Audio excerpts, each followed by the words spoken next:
están? Acabo de cambiar la estrategia de mi charla con ustedes.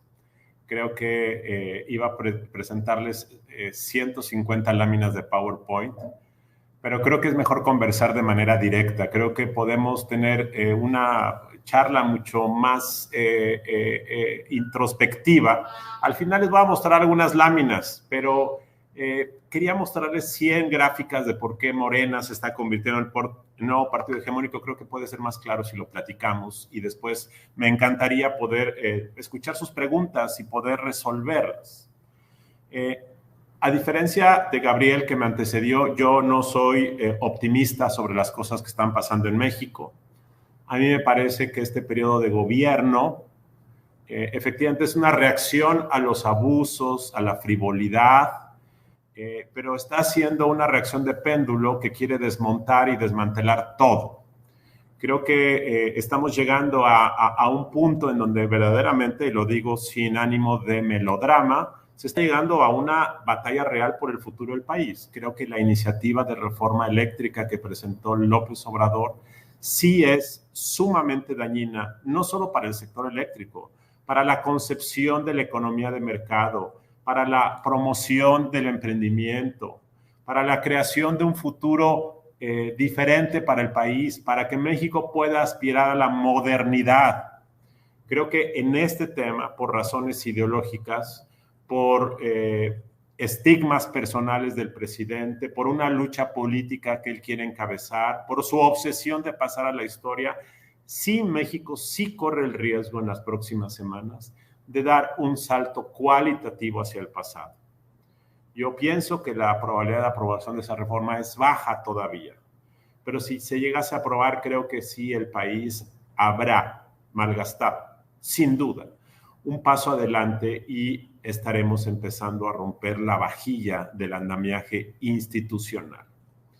De tal forma que me parece que sí, en las próximas semanas y en los próximos meses, México estará viendo qué tipo de futuro tenemos. Claramente, el hecho es que lo tenemos en un entorno de estabilidad macroeconómica, pero eso no significa, creo yo, que no pueda haber daños muy profundos al futuro económico del país. Pero déjenme nada más platicarles dónde estamos en lo político. Estamos en la construcción de una nueva hegemonía, ahora de Morena. Les voy a recordar brevemente algunos datos para que ustedes puedan vislumbrar qué significa esto. El PRI tuvo durante 70 u 80 años la hegemonía, primero absoluta del país. Hasta 1989, el PRI gobernó las 32 entidades del país. Hasta 1988, el PRI tenía el 80% de los diputados y el 98% de los senadores. Y fue en 1989 cuando esta dinámica, 1988-89, en donde esta dinámica empezó a cambiar. Y el PRI, que había sido un partido prácticamente totalitario en el sentido de que era totalizante porque abarcaba todo, empezó a declinar gradualmente. Y ese declive, digamos que tuvo una primera fase que inició en 1997 y concluyó en 2016. Una primera fase gradual en donde perdieron la presidencia. Primero perdieron la mayoría en la Cámara de Diputados, luego perdieron la presidencia, luego la recuperaron, y cuando la recuperaron con Peña Nieto, el PRI seguía teniendo 20 gobernadores, la presidencia de la República, y seguía siendo un partido muy potente. Cuando perdieron la presidencia de la República, mantenían 20, 22, 24 gobernadores, muchos diputados, muchos senadores. El hecho es que ese declive gradual, la recuperación de la presidencia, llegó a 2016. Y en ese momento, por diversas razones de desgaste acumulado, de el declive del gobierno del presidente Peña Nieto, de un enorme hartazgo que había en la población, empezó ya no un declive gradual, sino un declive en precipicio. Y en 2016, ustedes recordarán, el PRI perdió, hubo una competencia de 12 gubernaturas, perdió 7 u 8, recuerdo. Y en un periodo que corre de 2016 a 2021, en 5 años, el PRI pasó de tener 20 gobernadores a tener hoy 4 gobernadores. y nuestras estimaciones en Integralia es que en 2024 el PRI puede acabar con una gubernatura, que sería Coahuila, quizá el Estado de México. Pero es probable que fuera de estas dos, el PRI acabe siendo un partido microrregional. Y cuando ustedes ven las gráficas, verán que la caída del PRI coincide con el crecimiento extraordinario de Morena en estos mismos 5 años. Es decir, lo que se desinfla uno, se infla el otro. Morena tiene, a partir de este año, una vez que terminen todos los cambios de gobiernos estatales, que terminarán el próximo 1 de noviembre, tendrá ya 16 gobernadores, y pasará a tener en 2024 probablemente 22, quizá 23 gobernadores. Morena gobierna el 52% de los 100 municipios más poblados de México. Morena tiene una amplia mayoría en la Cámara de Diputados, aunque no la mayoría constitucional, afortunadamente, para mantener los contrapesos. En el Senado es la primera fuerza. Morena es hoy la primera fuerza en 19 congresos locales. Y el presidente es muy popular. Entonces, esos son los hechos. Esto no significa que la hegemonía morena va a durar 70 años como la del PRI. No, simplemente estoy diciendo que en un periodo muy corto de tiempo Morena se está colocando como el partido hegemónico que era el PRI hasta hace algunos años. Esos son los hechos. Nuestra estimación es que esta hegemonía puede durar un periodo de varios años más. Vemos que Morena tiene hoy la mayor probabilidad de ganar en 2024. Y esos son los hechos como se ven en este momento. La elección del pasado 6 de junio fue una continuación de esta construcción hegemónica de Morena a nivel local. Arrasó en muchas entidades, salvo la elección de diputados federales, donde ocurrió un tema muy importante y me parece que muy saludable para la vida democrática de cualquier país, que es que se gestó un contrapeso parcial en la Cámara de Diputados que no existía. En la elección de 2018, por buenas y malas razones, Morena infló su tamaño real, simulando o abusando de las disposiciones legales y acabó teniendo mayoría constitucional sin que la hubiese obtenido en las urnas. Bueno, en esta ocasión Morena y sus aliados ya no tienen esa mayoría, les faltan 56 votos para poder reformar la Constitución y esos 56 votos que les faltan y que en parte se construyeron por la coalición opositora, que a nivel de diputados sí tuvo un impacto importante. Eso es lo que en este momento genera cierta tranquilidad de que, por ejemplo, esta iniciativa de reforma eléctrica tan dañina para el país probablemente no sea aprobada y me parece que eso es algo muy positivo. De tal forma que las elecciones tienen mecanismos de corrección, entonces Morena está construyendo una hegemonía regional en todo el país, pero a nivel de diputados federales hay un contrapeso ahí que veremos si funciona en el caso de la reforma eléctrica. Ahora bien, pues ya en lugar de ponerles láminas, quizás deba platicarlo, porque a lo mejor es más fácil. Tengo aquí la guía enfrente de mis ojos, pero quiero platicar con ustedes un poco de la reforma eléctrica, la dimensión política. No voy a entrar a hablar sobre su contenido técnico, ustedes la han escuchado. Si alguien quiere preguntar, por supuesto, estoy abierto, pero quiero hablar de la dimensión política. ¿Por qué López Obrador quiere una reforma energética? Yo creo que en primer lugar lo quiere porque piensa que es un pasaporte a la historia.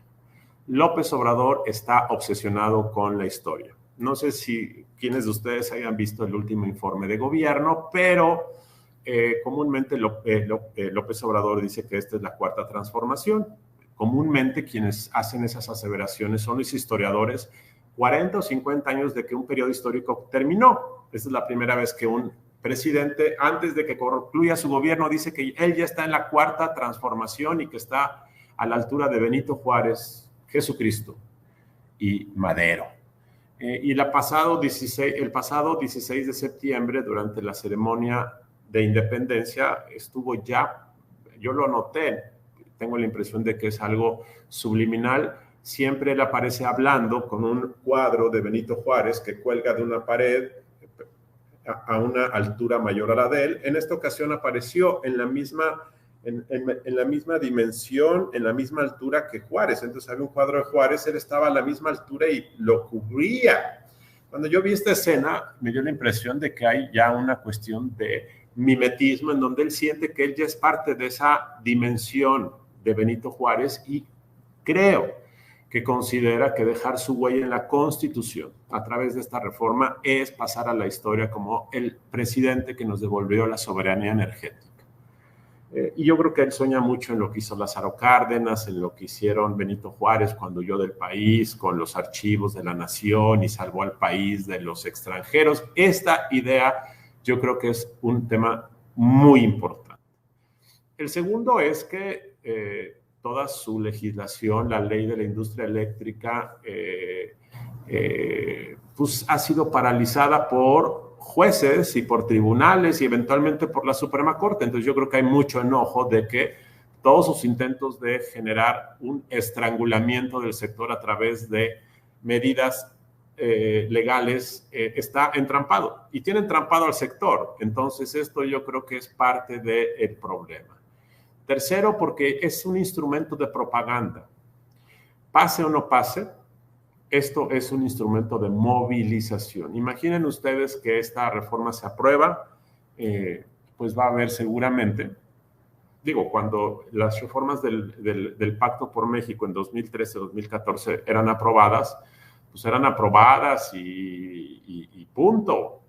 Si aquí es aprobada, yo les puedo pronosticar que va a haber una marcha al Zócalo de 1 millón de personas tratando de emular cuando Lázaro Cárdenas nacionalizó la industria petrolera, tratando de decir que esta es una conquista del pueblo y esto es parte del instrumento de movilización. Ustedes habrán oído que el presidente dice que la gente ya quiere reunirse a escucharlo. Todos los días da una conferencia mañanera de 2 horas, pero él dice que el pueblo está ávido de informarse y entonces quiere convocar una asamblea informativa en el Zócalo el 20 de noviembre. Ustedes lo escucharon hace unos días. Entonces, para el presidente movilizar a la gente es muy importante y este pretexto es mucho. Si se aprueba, pasará eso. Si no se aprueba, habrá movilización para tratar de defender a la industria eléctrica, decir que los conservadores siguen bloqueando la liberación del pueblo y tratar de convocar a que la gente lo apoye porque esta es una lucha histórica, Entonces, esta es parte de su narrativa. El populismo requiere movilización, requiere propaganda, requiere drama, melodrama. Es como una serie de Netflix. Requiere melodrama para que la gente esté emocionada y esté ahí siempre pendiente de lo que ocurre. Y obviamente el tema ideológico. Bartlett y López Obrador detestan esta concepción de mercado, de eficiencia en el despacho de las energías más baratas, del costo-beneficio, detestan esta visión. Yo creo que hay hay una antipatía personal por todos los técnicos que han diseñado estas políticas. Hay una concepción de que las empresas del Estado son sacrosantas y hay un peso ideológico y de antipatía individual por eso. El otro día una persona que fue colaborador de Manuel Bartlett durante muchos años me platicaba, es que él tiene mucho coraje, él tiene mucho resentimiento porque pues él, por su historia personal, porque no fue presidente, porque finalmente quien le ganó la presidencia fue el inicio del ala tecnocrática en los años 80, y hay una combinación aquí de varios factores que también explica este asunto. Ahora, la pregunta es, ¿pasa o no pasa? Nuestra estimación en Integralia, después de haber analizado mucho, es que hoy el factor real, como ustedes saben, es el PRI. El PRI tiene 71 diputados. El gobierno requiere 56 de esos 71 para lograr los votos necesarios. Por lo tanto, basta con que 18 diputados del PRI no voten. O sea, con 18 diputados del PRI que voten en contra, ya no se alcanzan esos 56 votos. Entonces, en el PRI, en diputados, sí hay al menos 20 o 25 diputados que están genuinamente en contra y que no son sujetos de presión, creen firmemente que esto es un error, no tienen cola que les pisen, tienen convicciones claras. Entonces, esos existen.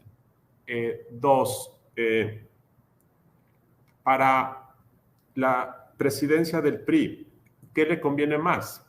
Muchos han dicho que el presidente del PRI y el coordinador parlamentario en algún momento podrían estar dispuestos a negociar a cambio de cosas. Yo no veo esas cosas por el simple hecho, y hoy lo saca el periódico Reforma, declaraciones de varios exdirigentes del PRI, si el PRI vota con el gobierno, la marca del PRI acaba por hundirse. La marca del PRI es endeble, la marca del PRI está muy desgastada, pero en la elección de junio tuvo una recuperación modesta porque la gente lo vio como una opción de contrapeso. Y por eso es que logró el PRI con el PAN y el PRD en coalición ganar estos 56 diputados que son los que generan este contrapeso en el Congreso. Si el PRI se fuera con el gobierno, sería, yo creo, la perdición, porque no hay forma entonces que compitiendo solo el PRI pueda ganar alguna elección. Y entonces llegaría a 2024 sin nada en las manos, sin diputados, sin posibilidad de ganar, sin una narrativa. Y yo no veo cuál es la ganancia de irte con el gobierno si vas a acabar de hundir una marca.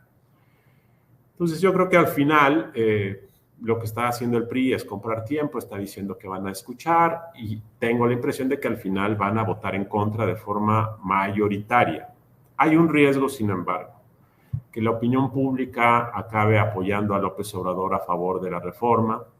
Hay muchos spots en televisión, todos los días el presidente manipula los datos, los tergiversa, dan información selectiva, mal enfocada, truculenta, es la verdad.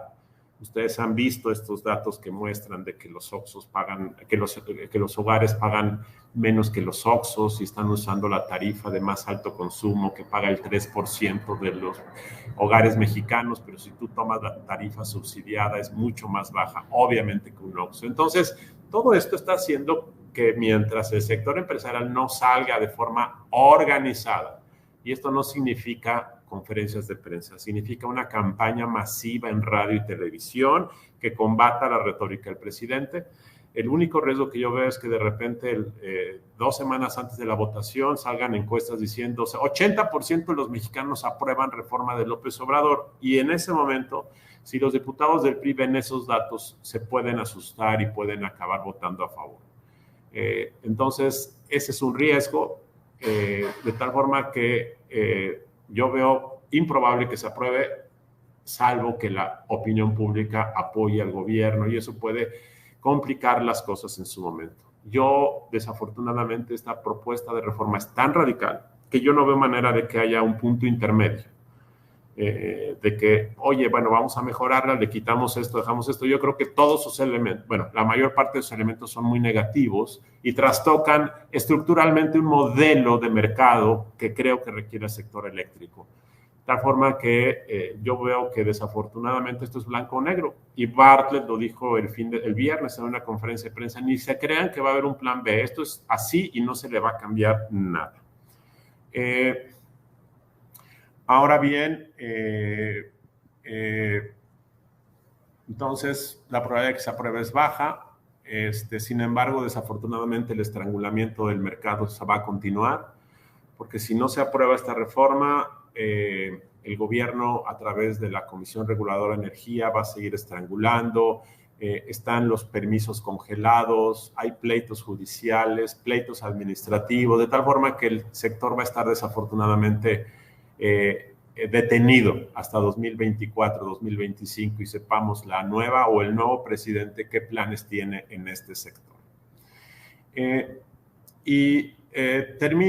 Termino con esta lámina. Esta lámina sí la quiero proyectar, es la única que voy a proyectar con ustedes. Estoy buscando la cuestión de compartir. Porque esto es lo que vemos para la segunda mitad del sexenio. ¿Qué vemos? ¿Qué vemos para los próximos 3 años? Primero, vemos un presidente popular. No veo razón por la cual deje de serlo. Él ya logró inmunizarse entre su aprobación individual del desempeño de su gobierno.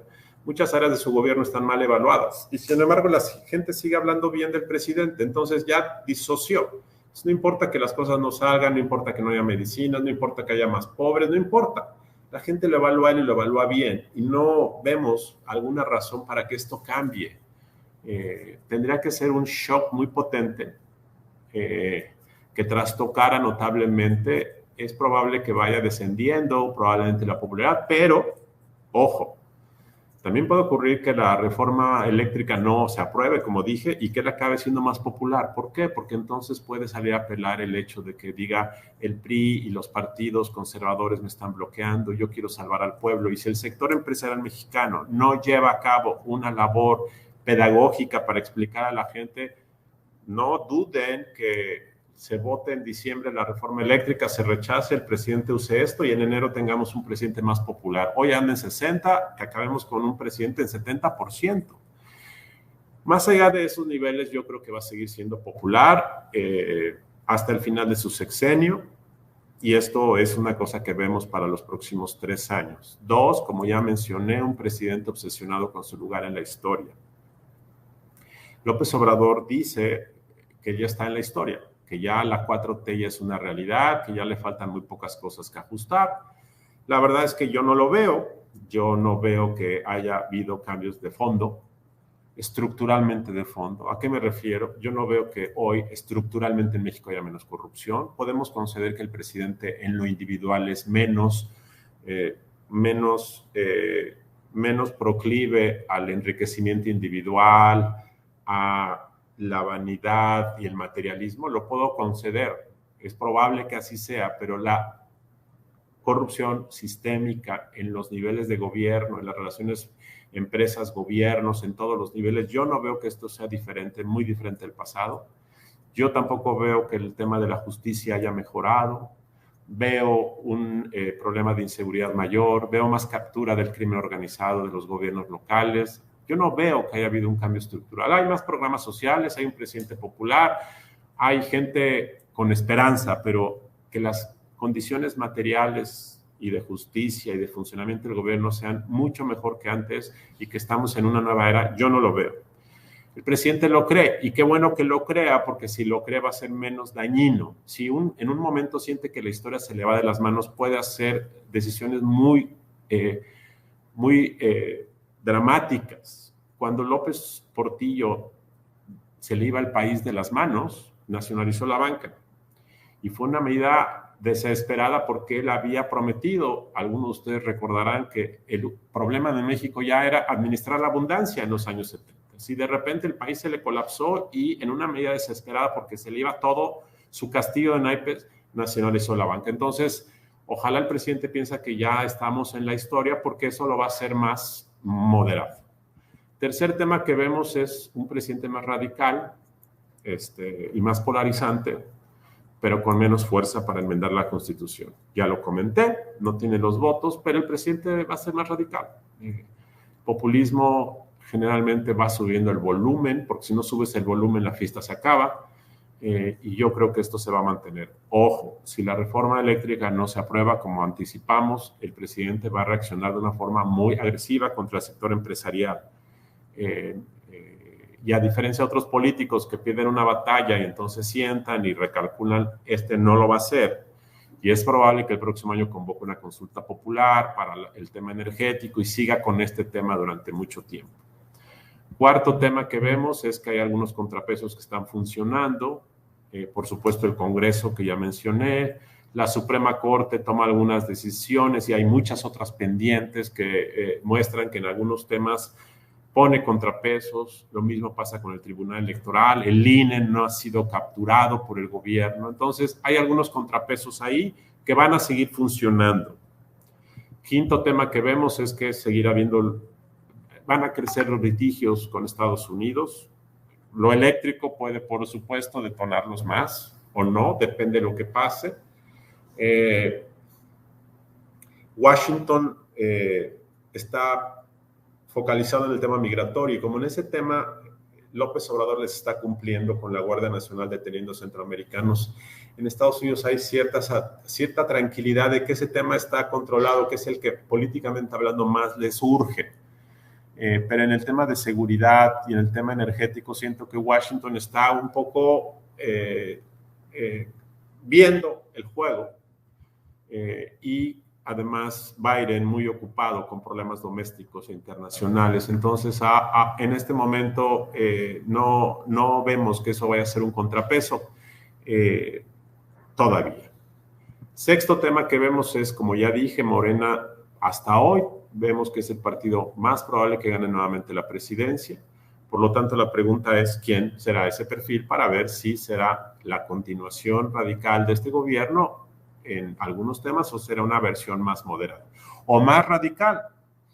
Habrá que esperar.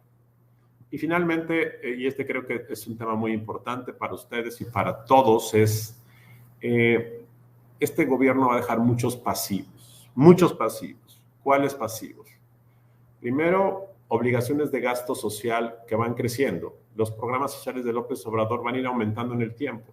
El programa de adultos mayores que tenía un costo al inicio del gobierno de 60,000, 70,000 millones, ahorita ya va en más de 250,000 millones y va a acabar costando en 3 años 500,000 millones. Entonces, imagínense lo que significa eso. Luego está el sistema de pensiones. Luego, las demandas de empresas que se sienten afectadas en el marco del TEMEC puede llevar a que el gobierno mexicano en 3, 4 años pierda paneles de controversia y tenga que pagar cantidades enormes de dinero. Decisiones, por ejemplo, como el cambiar el contrato colectivo de CFE, una medida que logró el gobierno pasado para reducir el pasivo laboral.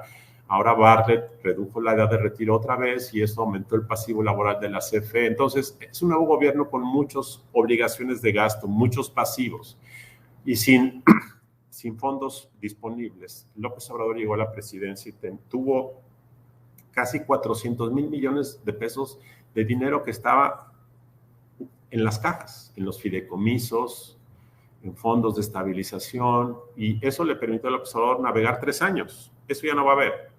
Luego, no hay una reforma fiscal que se haya planteado. Entonces, es un gobierno con muchos pasivos políticos y financieros y con un margen de maniobra menor. Entonces, nosotros no vemos la posibilidad de un riesgo económico de aquí a 2024. El presidente es muy disciplinado en la manera como gasta, pero sí vemos que el nuevo gobierno, o sea, me acuerdo mucho del debate en el 94 cuando Salinas decía, yo les entregué el país bien y estos fueron unos tontos que se les cayó la economía. Y decían, pues sí, nos entregaste un país colgado con alfileres. El tema es que yo siento que el nuevo gobierno sí puede enfrentar un mayor riesgo económico, y eso creo que es el tema central para la planeación estratégica de mediano plazo, que en el 2025 las condiciones se compliquen mucho en materia fiscal y económica. Esto es lo que vemos, pues muchísimas gracias, estoy a sus órdenes.